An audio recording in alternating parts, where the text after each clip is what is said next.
Hey, welcome back to another Backyard Professor Chess video. I just got my first birthday present, Artur Yusupov's Chess Lessons. I'm looking forward to seeing this book. That's going to be a fun one to look through. 5 more on the way. 1 down, 5 to go. And then I'll have his chess course. So I'm in the middle of a game here. I say the middle. We're basically still at the front end of this. This is a training game that I went through just recently. And at this point, my opponent played knight to d3. And I saw something. Can you see what it is? Yeah, a chess game in progress.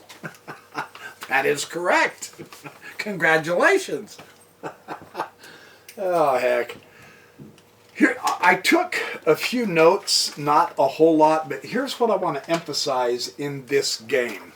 We're only about, we're 15 moves into it anyway. We're in the middle game for sure.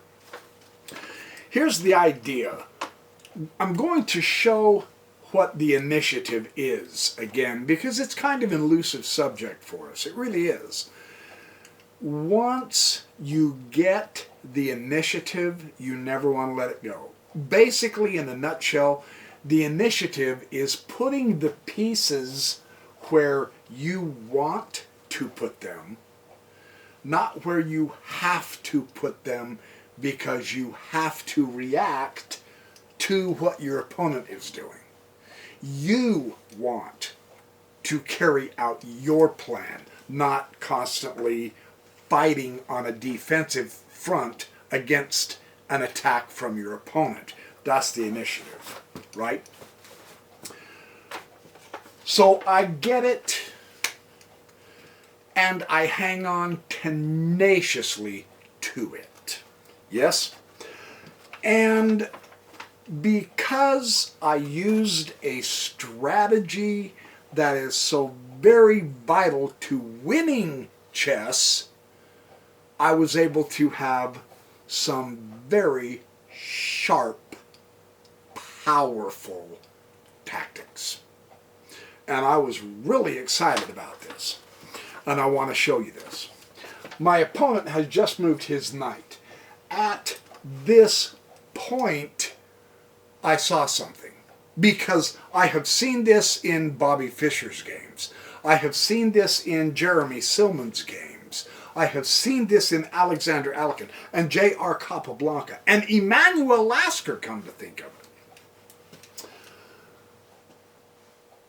I have taken possession of the open file. So that is the dividing mark. And what do you see here? The majority, in fact all, of White's pieces are over here. While his lone king, very loose lone king, both pawns, I have induced him to push forward. Because of that, that is a loose king, and he is not well protected. So to me, from my way of thinking, and I'll explain what I'm thinking as I'm playing through this, my bishop is coming to here. My knight can come to here, here, and bump in. My queen can come to here and well, not here, here. See, my pawns are pointing this direction. So that's the direction you want to play, yes? My rooks are both on open files directly across from the king on the king's side going up. So, reading the board position, see, this is doing our chess push-ups. We want to get used to knowing how to read the board position. I personally, just a move or two before this, I had had that pawn there, and the queen had been hitting the pawn, and I had my knight on an outpost protecting the pawn, and I had my other knight protecting the pawn. But when he was maneuvering over to here, I told myself, wait a minute, I don't want my knights to be defending a pawn, I want to use those pieces. So it's very okay to take a moment and solidify your position. I want to free up my knights. The best way to do this is to solidify that central pawn. It's okay to take a moment and do so. And you will see the role this plays. This is an absolute wall of granite against that queen coming into this game. Yes? She's way off there in La La Land. The rook is way off there in the knight is on the edge. The only pieces I have to worry about are these three. And I have 1, 2, 3, 4, 5 pieces attacking. Now, material is even. We both have lost a couple of pawns, and we each only have 1 bishop and 1 knight.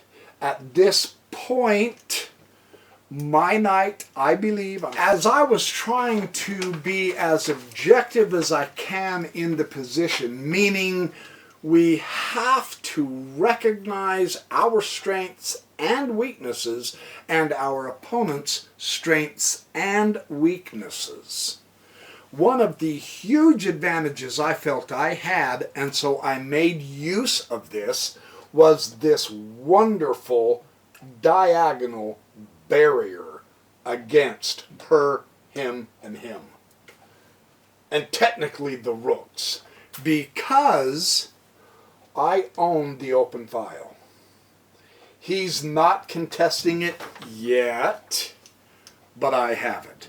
So, because of the strategy, and I know I'm taking this slow and easy, I apologize if you're impatient to get to the game, but we want to learn. We want to see that studying the Grandmaster's games pays off, man. This stuff does work. If a dunderhead like me can imitate the Grandmasters and put their strategies into my games and play the tactics they play, then anybody can, right? Really. So my idea here is get the rook on the open file, because I know those players who use the open files win. Now, I don't just possess this file. In this game, I use it extensively. And the file directly leads to some powerful tactics. And that's what I want to show you. Once you get the initiative, don't stop. That's what I was thinking. I was thinking Alekan all the way. So, my opponent has moved his knight. I immediately take the bishop. And now I have the file. And I am using it. And now he challenges my file. Now, I haven't doubled my rooks. His rooks are doubled on the 8th rank. I can eliminate a rook, but then that leaves him with the open file. And I don't want him to have the open file, so I choose a different route. I begin my kingside attack right here. In the midst of chaos, I come to here. Check. And he comes to e2, so now my rook is challenged. And I want to do like Ben Feingold has said in his YouTube videos. In several of his games, he said, it's just kind of a neat thing to do. Put all your pieces into the attack. And so that's what I'm doing.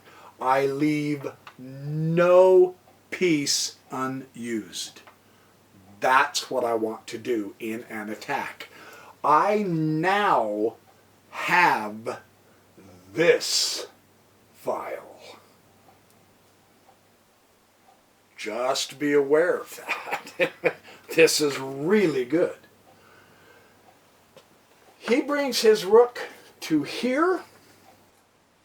I bring my rook to here. Yeah, I didn't move that rook yet. I brought the rook on the other open file. He's got a rook backing him, but the rooks are covering themselves. So now I have both open file. So the king goes to d2. Now I continue with, I can't go here with my queen. I can't go here with my rook. The knight's covering that square. So I come to here and go check. Queen g5. So king comes up to c3. It's the only square he can go to that's going to be safe for him. At least that's how it was played.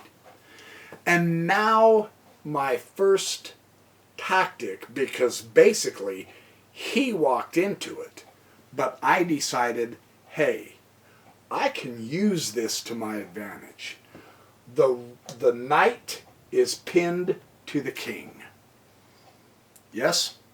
So now that means I'm attacking the knight by pinning it, and this knight is attacking this knight. And it would be a beautiful knight fork to take this knight to get one of those rooks. However, in my amateur mind, I'm thinking, yes, it would be a great move to fork those two rooks. That's true. But that gives him yet another move, right? I want to force him to move just his king. I'm checking him. I have the files. I have the initiative. He is reacting to me, so how can I keep that initiative? And that's why I came to bishop e5, check. Now I've eliminated him coming back here because of my queen, and I have both of these files, so that means he must move forward somehow, or else cover the check. Right? The rook takes the bishop. That's the only way out, because every other square is covered and it's checkmate. So I'm forcing him to move his rook to take my bishop. Now the question becomes, do I take that rook with my queen, or do I take it with my rook? I can take the rook safely, even though it's covered by the knight, because I have that knight pinned to the king. Yeah? This knight is keeping control over everything here. I like that knight there. I don't want him to have access to this weakness down here of mine. If I move that knight, the queen comes into here and he starts trying to get to my king. I don't want that. I like this massive, beautiful pawn wall.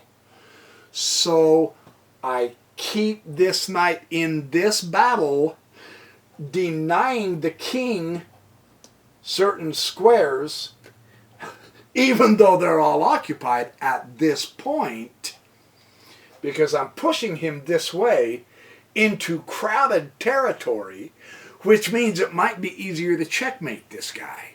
Yeah? This is all my thought process. So I took it with the queen, knowing that the queen cannot be taken check, and now he has to come back to d2. And now I come to queen e3, check, and he goes back to c3. Because if he goes backwards from here, I have a very simple checkmate. Just bump it to there and it's over, right? Well, it's not. His knight will be able to go there, and then it's over. Either way, yeah. His knight can do an intermediate move, but it's not going to stop the checkmate. So he does bump forward. Isn't it interesting that I have the files, and I'm using them, but I have control over the 7th and 8th rank, and I'm not even possessing it with pieces yet. Isn't that interesting? That is fun to see that. So now I've got a double hit on this knight with this beautiful pin. I see a rook I can take. I'm immune from the knight taking me because of the pin, so I got another piece of his. Very, very fun. As I do that, he finds a way out of the jam. He moves to here. However, I now have rook to e4, and look at that outpost on my very solid pawn chain. Yeah, I like that very much. So now the king comes to c5, and he's in among my pawns. Now it's just a matter of figuring out how to keep the pressure on. I have the initiative. I am moving the pieces where I want. I am taking the pieces I want. And I am putting his king where I want his king to go. That's called the initiative. This game is a beautiful illustration of the power of the initiative. I have the initiative. And I have the tactic now of pinning that knight to the queen. All because I took possession of the open files, and I'm using them. The open files led to me having the initiative, and the open files led to me having a very powerful tactic against this poor knight with both the king and now the queen. Nice. I'm very thrilled at this point.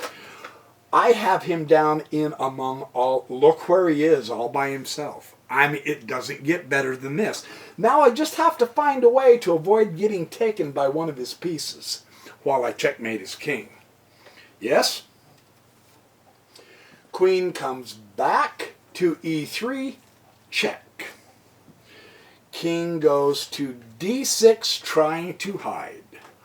Rook to e6, check. King goes to c7.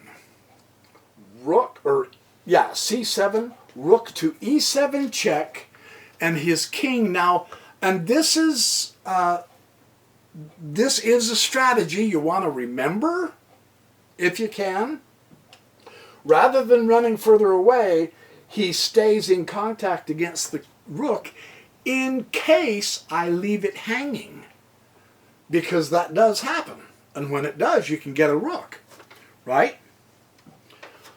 I simply bump down because now my knight is protecting my rook. And the king comes back up to c7.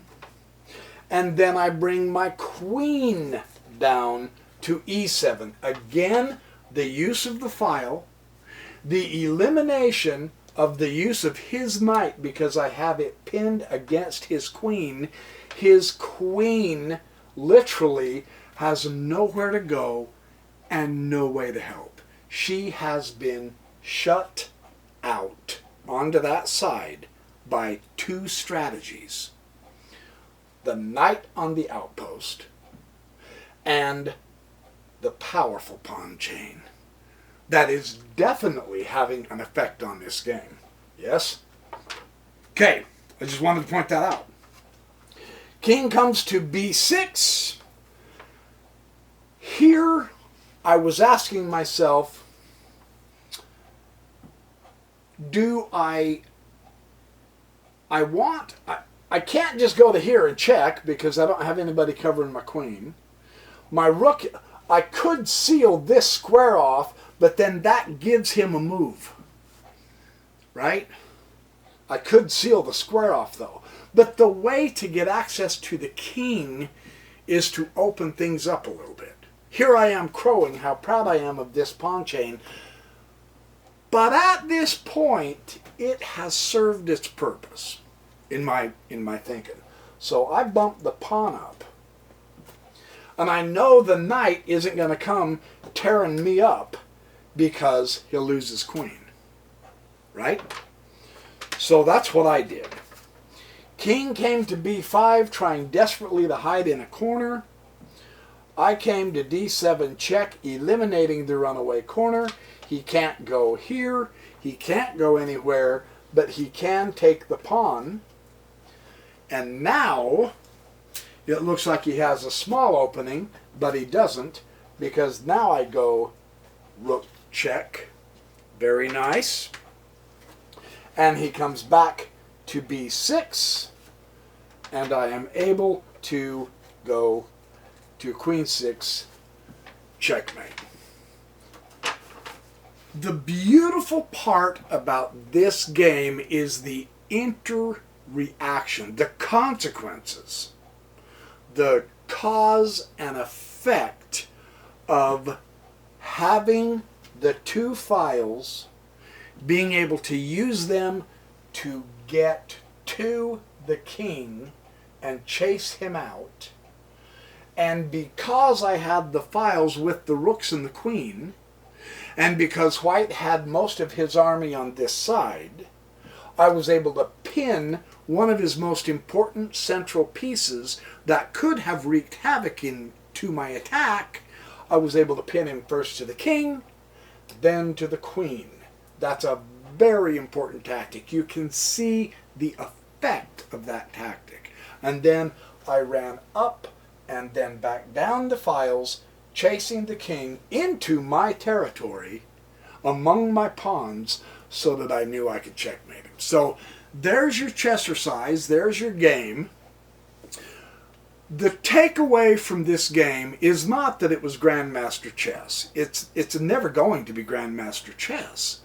What it is it sparks a hope, and it also sparks a knowledge in us that since we've been looking at so many Grandmaster games and we see how they are playing, we imitate them.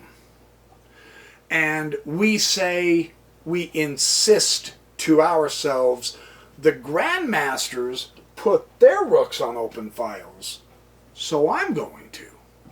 And then we see the Grandmasters use their open files, so I'm going to. And direct consequence of that is tactics just appeared like magic. And because we can use those tactics, we can get to the king. That's what made this game, for me, so fun, because once I got the initiative, once I took that open file and took this file, I never quit putting pressure on that king. That's called the initiative. He didn't get a chance to move hardly any other pieces except his king. That told me I have the initiative. I put my queen, I put my knights, I put my pawns and I put my rooks where I wanted to. He certainly didn't, and he couldn't. He was too busy reacting from all my checks by running away with the king. That shows I had the initiative. That's what the initiative is. It's really important, and I think through time and experience we get what it is and how to acquire it. It usually comes by attacking and making a successful attack and never giving up, right? So there you have it. Thanks for watching my video. Hope you guys had a great day. I hope you have a fabulous evening. Be good, do well, have fun, be charming, make a lot of money, share a lot of money, share some joy and happiness and kindness. Make the world a better place today than when you found it. Do that every single day, and eventually the world will improve. Imagine that. Sure, it's small, and sure, it's only one of us. It's just me, but you make a difference. Just realize that. All right, I'll see you guys in the next chess video.